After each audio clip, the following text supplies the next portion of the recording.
Bapa kami yang Maha Pengasih, kami bersyukur kepadamu karena Engkau telah mempertemukan kami dengan firman-Mu pagi ini. Kami mengakui di hadapan-Mu bahwa segala kuasa untuk berbuat baik hanya berasal dari-Mu. Bapa, kami berdoa agar Engkau mengingat dan memberkati kami, agar kami dapat diperkuatkan oleh firman-Mu sehingga apapun yang kami lakukan, kami dapat menyenangkan-Mu. Terutama saat kami mendalami perintah ke-6 ini. Bapa, bukalah mata hati kami agar kami dapat memahami perintah ini sebagaimana Engkau telah menghendaki kami untuk memahaminya dan untuk melaksanakannya. Kami serahkan waktu ini kepadamu dalam nama Yesus, kami berdoa dan mengucap syukur. Amin. Jadi, selamat datang di seri 10 Perintah Allah. Kita sedang mempelajari perintah ke-6, yaitu jangan membunuh. Terakhir kali di pertemuan sebelumnya kita membahas bagaimana kita dapat benar-benar menaati perintah jangan membunuh ini, dan itu hanya ketika kita memahami makna dan nilai kehidupan. Jadi minggu lalu kita melihat betapa Tuhan menghargai hidup kita dan bagaimana Dia menganggap hidup kita lebih berharga daripada apapun di dunia ini.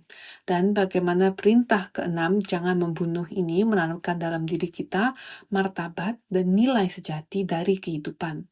Jadi hari ini kita akan melanjutkan pembahasan tentang hukum-hukum khusus yang diturunkan dari hukum jangan membunuh.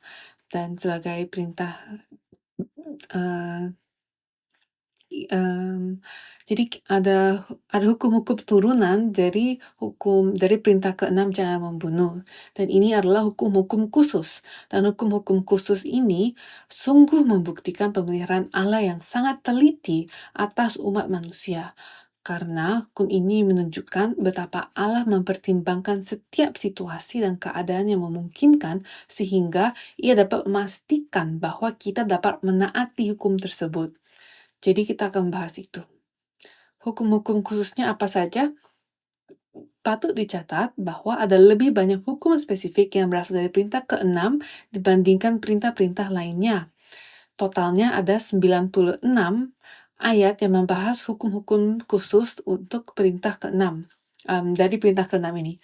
Dan tidak seperti hukum-hukum lainnya, perintah ini berkaitan langsung dengan kehidupan. Jadi, kita dapat melihat betapa pentingnya hukum ini dari situ saja, kan? Dan kita juga akan melihat bagaimana Allah menetapkan banyak hukum yang penuh belas kasihan untuk mencegah bahkan pertumbuhan akar pembunuhan. Jadi, mari kita selidiki hukum-hukum khususnya.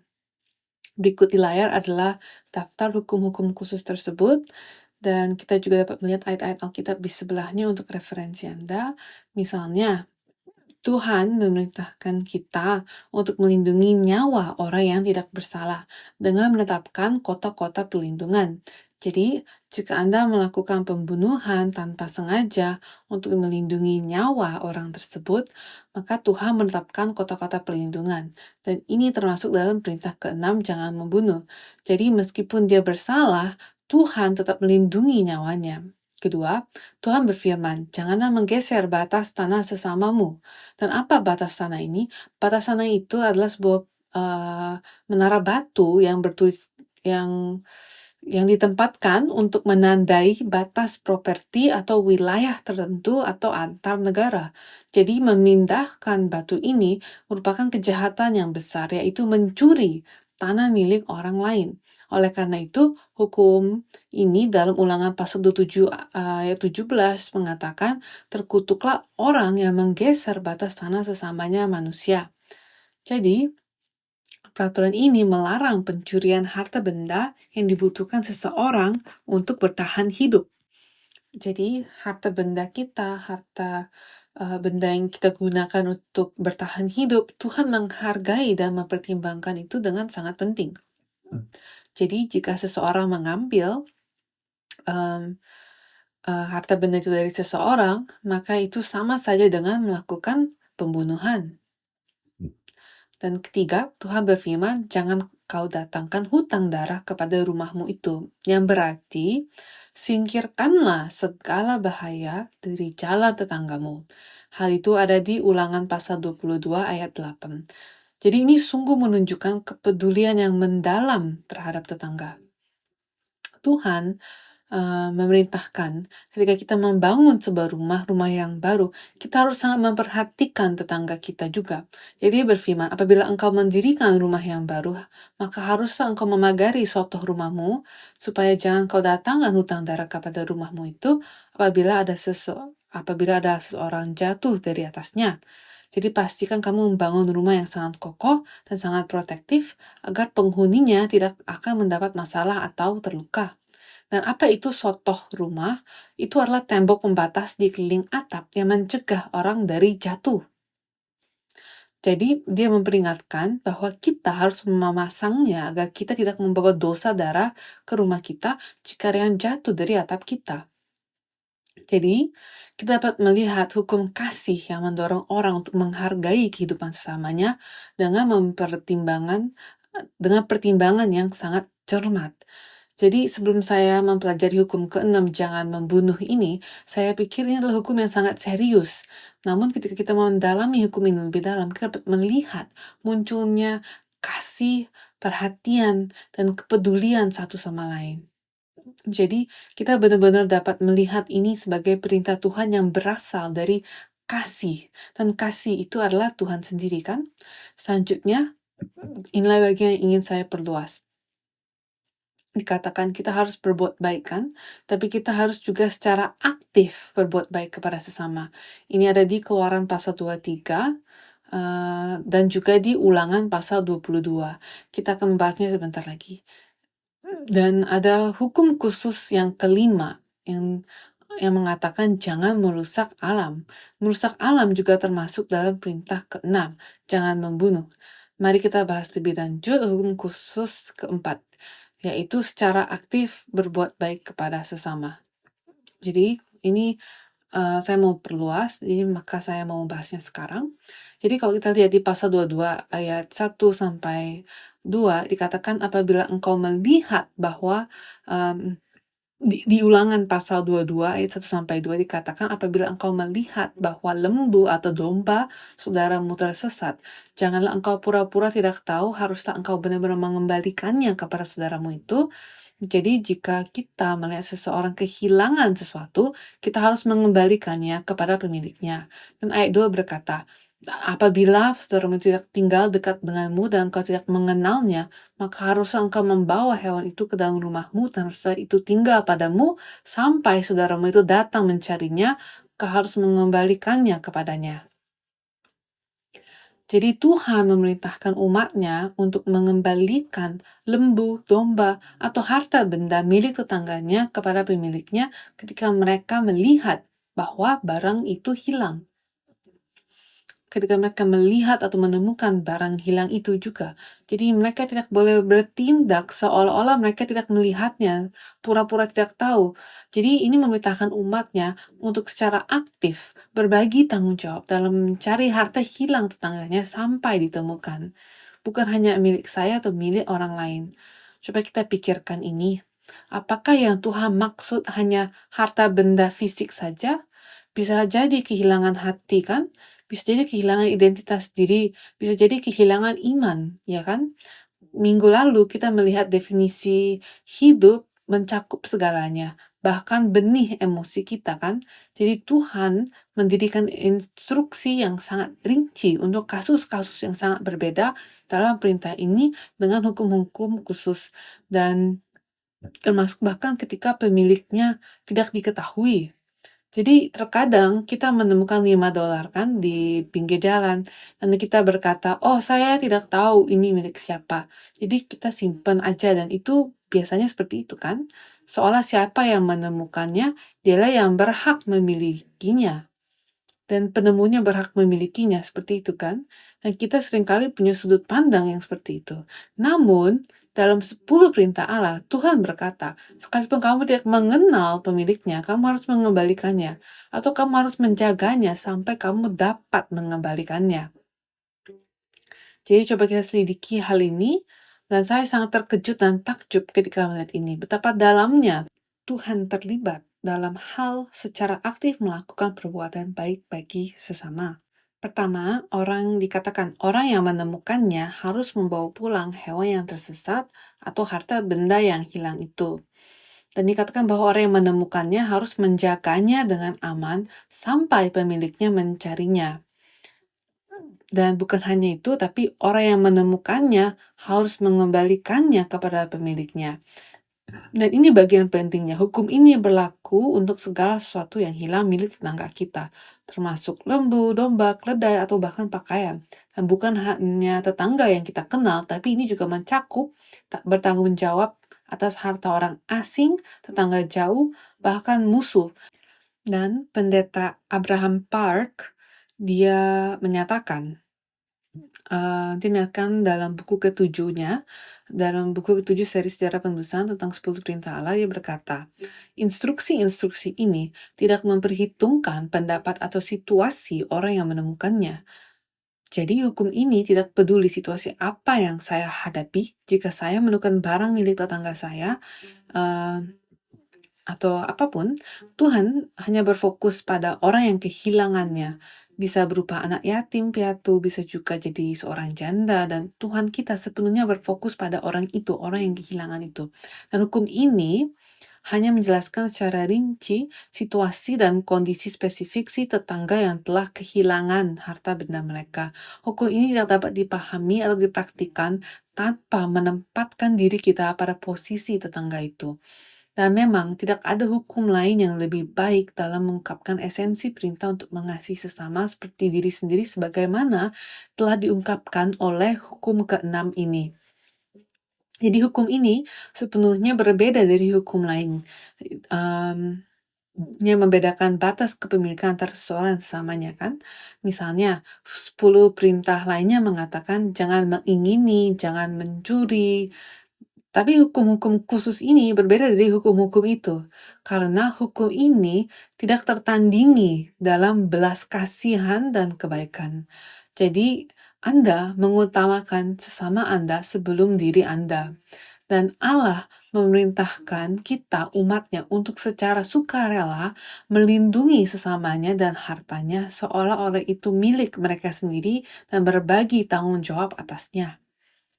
Dan saat kita mengambil bagian dalam pesan ini, kita dapat melihat bahwa Allah Bapa kita sungguh-sungguh sedang meningkatkan iman kita hingga mencapai tingkat keilahiannya. Dan kata-kata ini sangat berat dan tidak semudah kedengarannya. Namun saya sungguh-sungguh berdoa dan saya harap Anda berdoa bersama saya saat ini agar kekuatan untuk menjalankan hukum baik ini tidak berasal dari diri kita sendiri dan kita sungguh-sungguh berpegang teguh kepada Bapa saja agar kata-kata ini dipahami di dalam hati kita. Dengan demikian, kata-kata ini akan menjadi hidup dan aktif di dalam hati kita untuk melakukan segala perbuatan baik.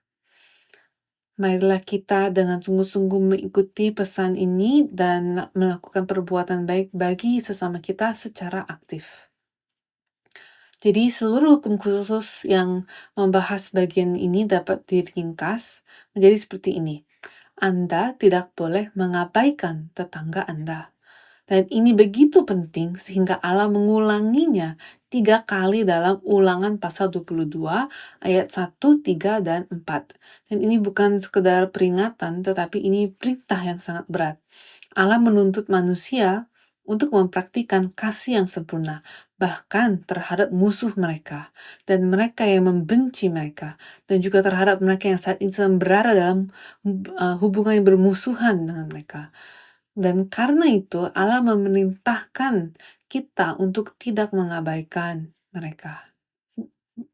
Dan dari sudut pandang hukum duniawi, seseorang tidak bersalah selama ia tidak merugikan orang lain kan? Dan itulah kata dunia. Itulah sebabnya saat ini adalah hal yang biasa bagi orang untuk berpura-pura tidak melihat ketika seseorang kehilangan uang atau harta benda atau berada dalam kesulitan. Dan seperti yang kita lihat juga dalam masyarakat Korea, kita bisa saja berjalan di pinggir jalan begitu saja tanpa memperhatikan orang lain kan? Kita dapat saja mengabaikan orang yang di pinggir jalan. Namun, hakikat hukum Tuhan adalah kasih kepada sesama kita. Dan kegagalan untuk secara aktif mempraktikkan kasih akan kebaikan itu dianggap sebagai dosa. Jadi ingatlah perumpamaan Yesus dalam Matius pasal 25 ayat 31 sampai 46. tentang penghakiman bangsa-bangsaan. Jadi Anda harus mengingat perumpamaan ini, karena orang-orang yang berasal di sisi kiri, yaitu kambing-kambing, mereka dikirim ke dalam api yang kekal. Dan orang-orang yang di sisi kanan diberkati untuk mewarisi kerajaan surga yang telah dipersiapkan bagi mereka sebelum dunia dijadikan, ya kan? Tetapi kelompok-kelompok di sebelah kiri ini, mereka dikirim ke dalam api yang kekal karena mereka tidak melakukan kebaikan yang seharusnya mereka lakukan kepada sesamanya. Dan kepada yang paling hina di antara mereka, yang paling kecil, yang paling tidak berarti. Dan itu ada di Matius pasal 25 ayat 31 sampai 46. Dan masyarakat kita saat ini ada orang-orang yang menghadapi kesulitan di mana-mana kan, dan dunia kita penuh dengan pelanggaran hukum dan kasih telah menjadi dingin. Seperti yang dikatakan Matius pasal 24 ayat 12, dan ini bukan hanya berbicara tentang menghabiskan sisa hidup kita dalam pekerjaan amal, bukan seperti itu, tapi gereja kita, pelayan kita sangat unik dan istimewa. Itu telah didorong oleh Allah Bapa yang hidup untuk memberi makan orang-orang dengan makanan rohani, karena sekarang adalah masa kelaparan rohani. Jadi banyak orang yang haus dan lapar akan firman yang sejati dan firman Tuhan yang dalam dan menghidupi firman Tuhan yang aktif. Banyak yang haus dan lapar akan itu. Dan saya percaya itulah tugas dan panggilan kita untuk bangun memberi makan bangsa ini dalam makanan rohani. Dan jika kita mengabaikan masalah atau kehilangan sesama kita atau gagal menunjukkan kasih kita kepada mereka, maka Tuhan berkata hal itu kan dihakimi dengan adil, karena hal itu juga merupakan tindakan pembunuhan. Jadi di Mazmur 146 ayat 7 dikatakan di Mazmur 146 ayat 7. Mazmur ini berbicara tentang sifat Allah. Dan menurut saya ini menjadi kesaksian bagi pelayanan Bapa kita. Allah kita yang terus bekerja tanpa henti hingga hari ini. Dan oleh karena itu Mazmur ini juga merupakan pelayanan kita. Mari kita baca bersama-sama. Dikatakan, yang menegakkan keadilan untuk orang-orang yang diperas, yang memberi roti kepada orang yang lapar, Tuhan membebaskan orang-orang yang terkurung. Gereja Shiloh dan saudara-saudari terkasih kita di seluruh dunia, saya berdoa agar saat kita mempelajari 10 perintah Allah, kiranya firman-Nya dan janji-janjinya memperlengkapi kita untuk melakukan semua pekerjaan baik. Amin. Mari kita lanjut ke ayat berikutnya. Yang kelima, jangan merusak alam. Dan ini cukup menarik juga, jangan merusak alam. Jadi di bawah hukum khusus ini, yaitu jangan membunuh, Tuhan memuatkan hukum khusus ini, yaitu jangan merusak alam. Coba kita lihat dulu ayat ini, ulangan 20 ayat 19-20. Ayat ini berbicara tentang masa perang, dan mohon perhatikan baik-baik apa yang diperintahkan Allah mengenai pohon-pohon. Apabila dalam memerangi suatu kota, engkau lama mengepungnya untuk direbut, maka tidak boleh engkau merusakkan pohon-pohon sekelilingnya dengan mengayunkan kapak kepadanya. Buahnya boleh kau makan, tetapi batangnya janganlah kau tebang, sebab pohon yang ada di padang itu bukan manusia, jadi tidak patut ikut kau kepung. Jadi berdasarkan hal ini, pertama dari ayat ini kita dapat melihat bahwa pembunuhan tidak hanya mencakup mengurusi nyawa manusia, pembunuhan tidak hanya mencakup merenggut nyawa manusia saja, tapi juga melingkupi perusakan alam. Perusakan alam dianggap sebagai pembunuhan tidak langsung, karena hal itu menciptakan lingkungan yang tidak layak huni bagi manusia. Dan kita lihat, Tuhan memikirkan hal ini sejauh itu untuk kita. Dan Tuhan memang berkata bahwa seluruh dunia dan alam semesta ini diciptakan untuk kita, meskipun kita begitu kecil. Dan itulah betapa besarnya kasih Bapa kita. Jauh lebih besar daripada semua ini. Jadi hutan berkaitan langsung dengan kehidupan manusia, karena kita hidup dari buah-buahan pohonnya kan. Dan hutan memberikan begitu banyak manfaat bagi kita. Jadi jadi karena hutan sangat penting bagi kelangsungan hidup manusia, kita tidak boleh menebangnya dengan tergesa-gesa.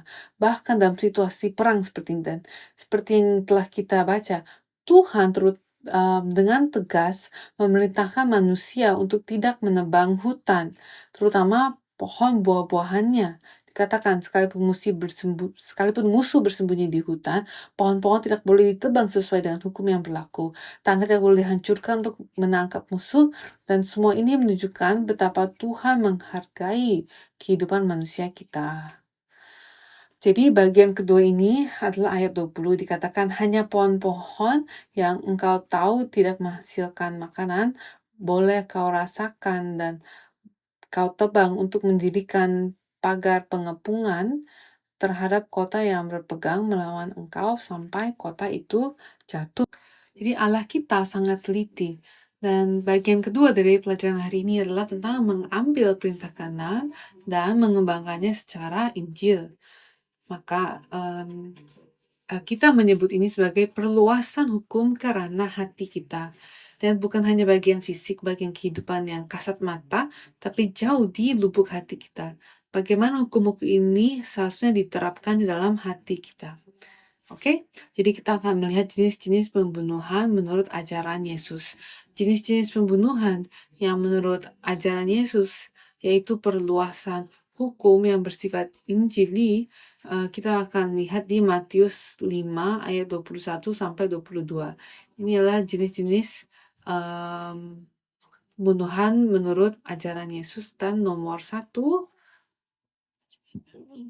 kita baca Matius pasal 5 ayat 21 sampai 22. Yesus menjelaskan, "Kamu telah mendengar yang difirmankan kepada nenek moyang, jangan membunuh, dan siapa yang membunuh harus dihukum. Tetapi aku berkata kepadamu, setiap orang yang marah terhadap saudaranya karena dihukum, siapa yang berkata kepada saudaranya, kafir, harus dihadapkan ke Mahkamah Agung, dan siapa yang berkata, jahil, harus diserahkan ke dalam neraka yang menyala-nyala." Jadi ayat 21 itu adalah pemahaman kuno dari 10 perintah Allah yang dikenal manusia pada saat itu, dan kemudian bagian keduanya itu di ayat 22, ini adalah perluasan hukum yang bersifat Injili yang dijelaskan Yesus. Jadi coba kita rangkum lagi. Pertama, kita akan membahas tentang marah, menjadi marah. Jadi jika Anda marah, itu sama saja dengan melakukan pembunuhan. Jadi marah terhadap saudara, kata marah dalam bahasa Yunani adalah orgizo, dan itu mendefinisikan murka yang terus-menerus dengan niat jahat dan niat untuk menyakiti.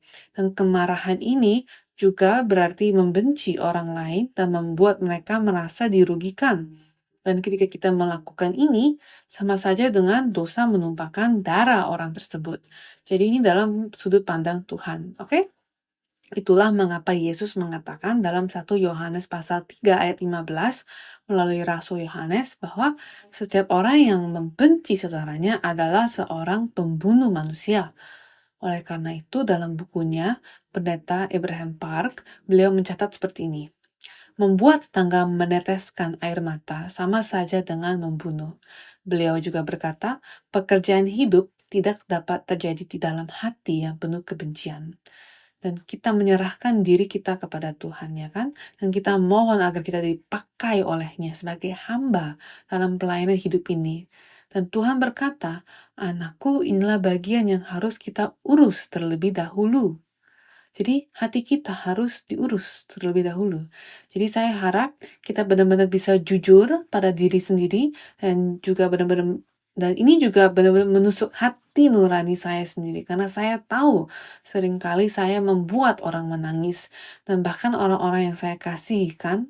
Dan karena kita sedang mengerjakan pekerjaan kehidupan, mari kita sungguh-sungguh berdoa dan bertobat dan meminta Tuhan untuk menyingkirkan kebencian ini, karena hanya Tuhan yang bisa melakukannya.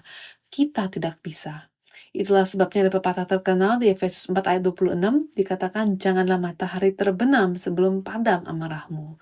Jika kita menguraikan apa yang baru saja kita baca dari ajaran Yesus di Matius, yaitu mencemarkan nama baik seseorang juga setara dengan membunuh. Bagaimana kita mencemarkan nama baik seseorang? Metodenya sangat penting, dan Saya menyadari kita melakukan ini hampir setiap hari. Ungkapan "kamu tidak berguna" adalah raka, artinya kamu bodoh atau kamu tolol. Dan saya pikir kita sebaiknya membaca ayat ini di Roma pasal 3 ayat 13-15. Dia menggambarkan orang yang melakukan ini, yang mencemarkan nama baik seseorang dengan memaki atau mengatakan kamu bodoh atau kamu tolol. Dan ini yang didefinisikan Alkitab. Definisi Alkitab di Roma 3 ayat 13-15 dikatakan kerongkongan mereka seperti kubur yang ternganga, lidah mereka merayu-rayu, bibir mereka mengandung bisa, mulut mereka penuh dengan sumpah serapah. Dan apakah Anda melihat bagian-bagian tubuh yang muncul di sini? Jadi bagaimana kita melakukan pembunuhan? Bagaimana kita mencemarkan nama baik seseorang? Melalui lidah, bibir, dan mulut kita. Dan saat kita melakukan ini, Tuhan memperingatkan kita. Dia membungkusnya dan menggambarkannya sebagai kaki mereka cepat untuk menumpahkan darah. Jadi kalau kita lihat kata bodoh yang sering sekali digunakan di zaman dahulu untuk menghina seseorang, Yesus menyebut penggunaan kata ini sebagai pembunuhan. Jadi saya rasa kita harus benar-benar mengingat hal ini. Oleh karena itu, pendeta senior Abraham Park juga menulis dalam buku tersebut, dalam bukunya dia berkata bahwa menghina seseorang adalah tindakan membunuh dengan kata-kata. Itulah mengapa lidah seperti neraka. Kita tidak dapat mengendalikannya. Kita hanya dapat berpaling kepada Yesus karena Dia adalah dokter rohani kita yang dapat menyembuhkan kita dan membuat kita utuh. Dan kalau kita lihat beberapa ayat lagi, sebagaimana Tuhan tunjukkan di Amsal 18 ayat 21, Ia berkata, hidup dan mati dikuasai lidah. Lidah kita memiliki kuasa sebesar itu. Siapa yang suka menggemakannya akan memakan buahnya. Mereka yang mencintai hidup. Inilah mengapa hidup dan mati bergantung pada lidah.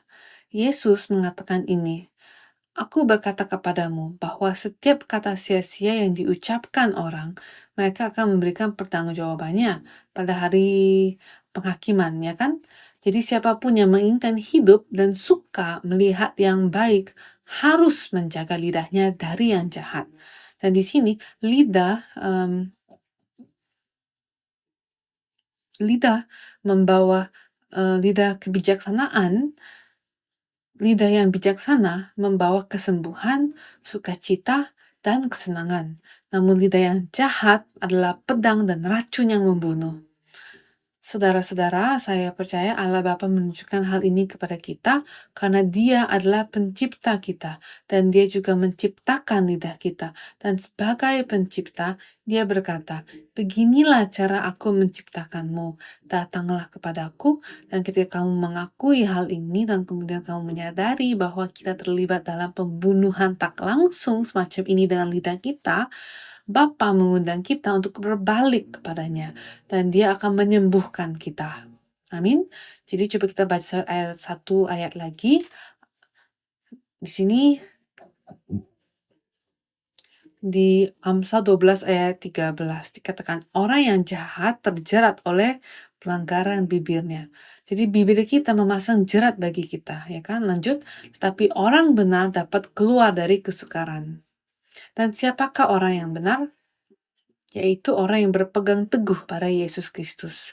Orang yang percaya kepada Yesus, kepada darah Yesus Kristus. Sehingga hubungan kita dengan Allah diperbaiki hanya melalui karya Yesus. Itulah definisi orang benar. Marilah kita menggunakan kuasa dan berkat yang telah kita terima ini dan mohonlah kepadanya. Seperti nabi-nabi zaman dahulu.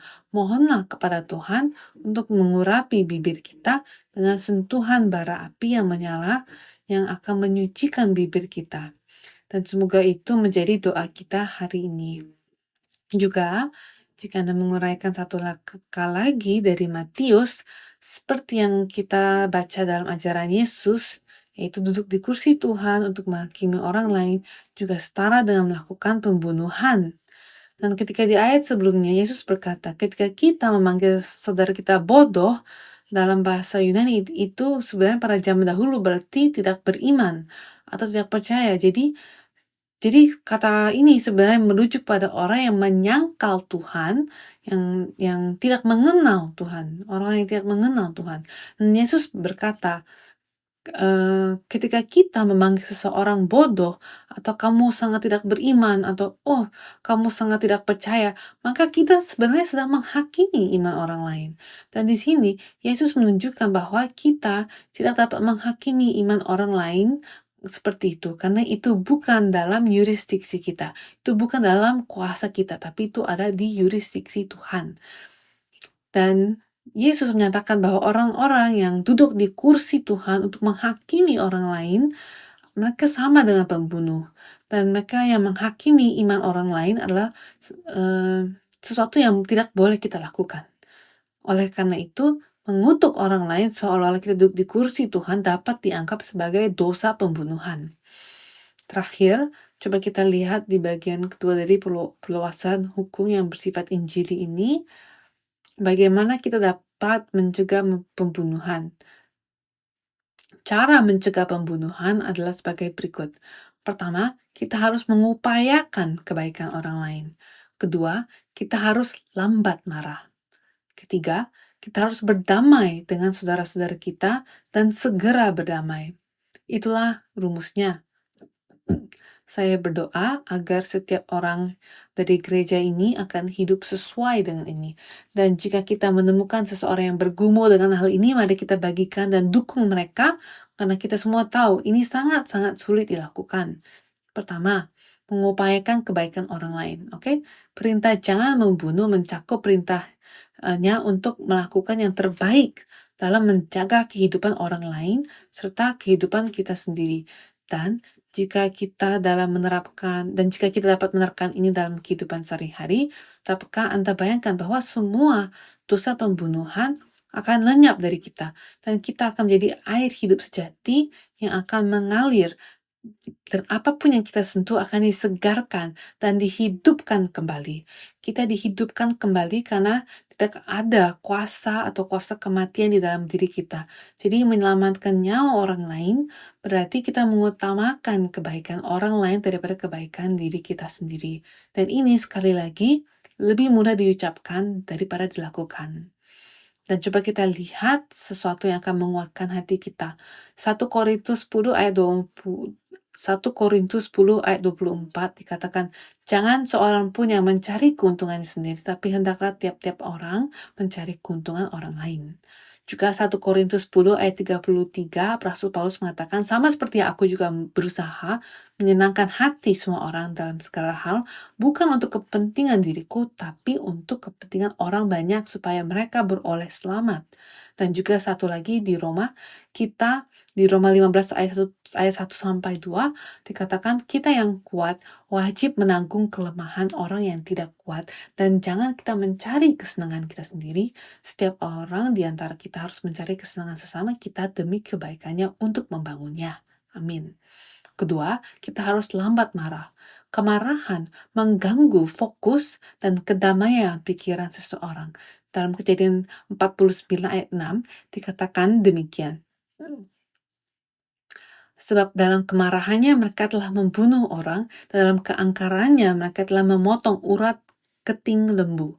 Jadi, karena kemarahan mengganggu fokus dan ketenangan pikiran kita, hal itu dapat menyebabkan kita kehilangan kendali dan menjadi seperti binatang buas yang tidak berakal dan gagal membuat penilaian yang tepat sehingga akhirnya melakukan pembunuhan. Mereka yang cepat marah tanpa menunggu anugerah Allah yang melimpah untuk dinyatakan, pada akhirnya mereka akan mendatangkan kejahatan atas diri mereka sendiri dan gagal mencapai kebenarannya. Oleh karena itu, Yakobus 1 ayat 19-20 mengatakan, setiap orang hendaklah cepat untuk mendengar, tetapi lambat untuk berkata-kata, dan juga lambat untuk marah. Sebab amarah manusia tidak mengerjakan kebenaran di hadapan Allah. Juga Amsal 16 ayat 32 berbunyi, orang yang sabar melebihi seorang pahlawan, orang yang menguasai dirinya melebihi orang yang merebut kota. Dan juga kemarahan memberi kesempatan besar bagi iblis untuk masuk ke diri kita. Ya, jadi kita melihat bahwa dalam Kejadian pasal 4, dalam Kejadian 4 ayat 5, ya, kita melihat itu di Kejadian pasal 4 ayat 5-7, bagaimana Kain dipenuhi amarah dan iblis merasukinya, sehingga ia akhirnya membunuh Habel adiknya, ya kan? Dan kita juga melihat kasus Musa, bahkan Musa yang lebih lemah dari siapapun di dunia saat itu tidak dapat memasuki tanah Kanaan karena ia menjadi marah oleh gerutan orang Israel, sampai-sampai ia memukul batu 2 kali. Juga ketika Daud kembali setelah mengalahkan Goliat, Goliat si komandan orang Filistin itu, Saul ingat betapa marahnya ia ketika para wanita berkata dan bernyanyi, Saul telah membunuh 1.000 orang tetapi Daud 10.000 orangnya. Maka ia mulai takut kehilangan tahta kepada Daud dan kebenciannya semakin besar dan itu menguasainya, memikat hatinya. Dan apa yang terjadi? Roh jahat itu mendatanginya kan? Dan itu membuatnya melemparkan sebuah tombak ke arah Daud dalam upaya untuk membunuhnya. Jadi kita harus ingat, kebencian apapun yang kita miliki, kita harus menyelesaikannya. Karena itu memikat hati kita dan roh jahat akan mendatangi kita. Akhirnya, Tuhan mendorong kita untuk berdamai terlebih dahulu dengan saudara kita. Dan dalam Matius pasal 5 ayat 23-24, Yesus berkata, sebab itu jika engkau mempersembahkan persembahanmu di atas mezbah dan engkau teringat akan sesuatu yang ada dalam hati saudaramu terhadap engkau, tinggalkanlah persembahanmu di depan mezbah itu dan pergilah berdamai dahulu dengan saudaramu, lalu kembali untuk mempersembahkan persembahanmu itu.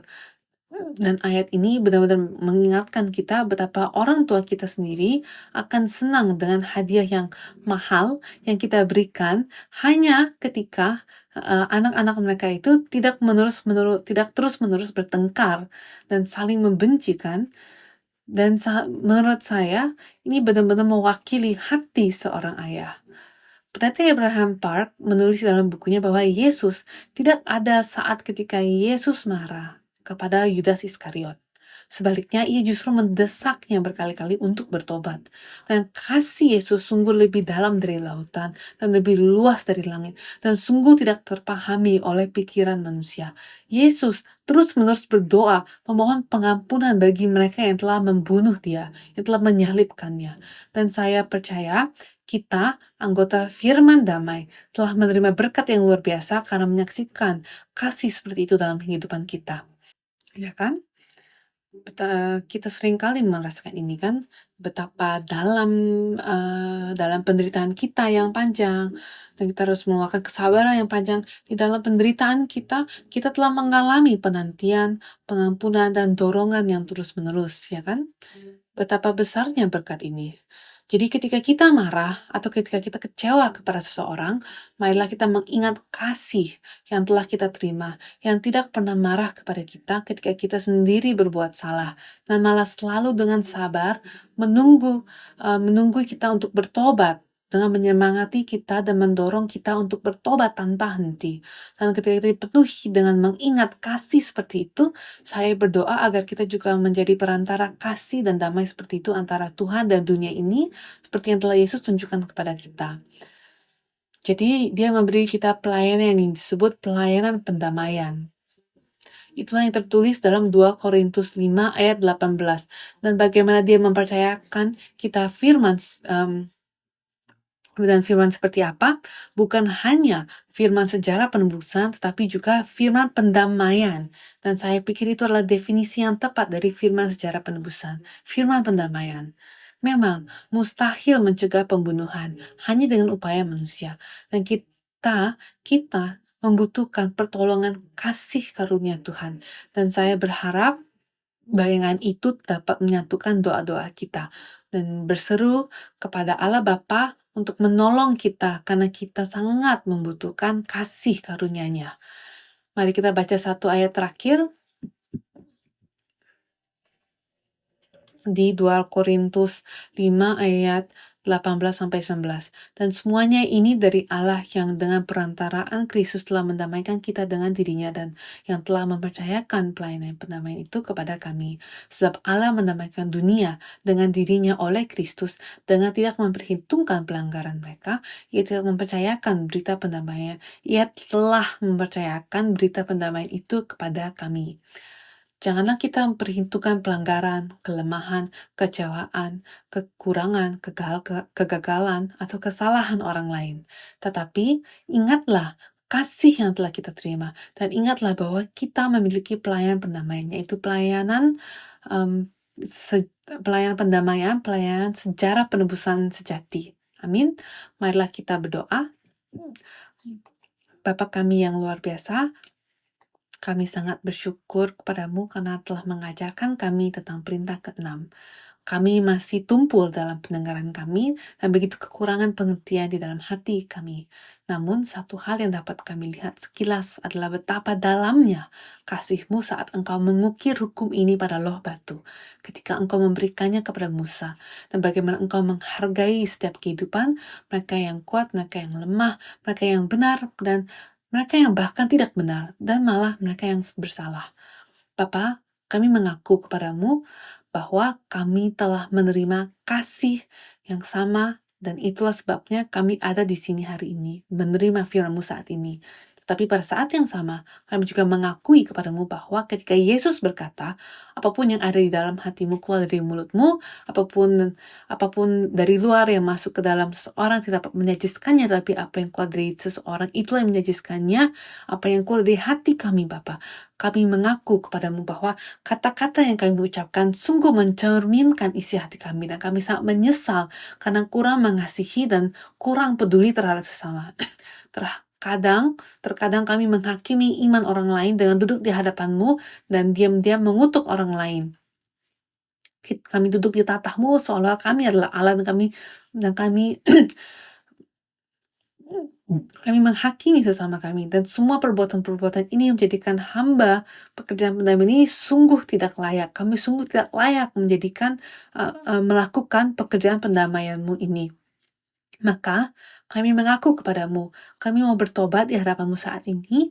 Kami mohon oleh kuasa-Mu, kiranya Engkau memperkuatkan setiap anggota gereja ini, yaitu kami para pembawa damai. Hari ini saat kita sampai pada firman ini, saat kita berlutut dengan putus asa, berseru memohon pertolongan-Mu untuk menyembuhkan kami, untuk memperbaiki kami, untuk menciptakan kembali lidah kami, sehingga lidah kami hanya dapat digunakan untuk memuji nama-Mu dan memulihkan keindahan Tuhan penebus kami. Dan bukan untuk yang lain, Bapa. Tapi Bapa, ubah kami, ubah hati kami, ubah bibir kami, sehingga kami dapat sungguh-sungguh menaati perintah ke-6, jangan membunuh ini, supaya kami menjadi terang yang dahsyat, yang memberikan kehidupan bagi seluruh dunia. Kami menaikkan doa ini dalam nama yang agung, dalam nama penyembuh dan pencipta kami, Yesus Kristus, dengan ucapan syukur. Amin.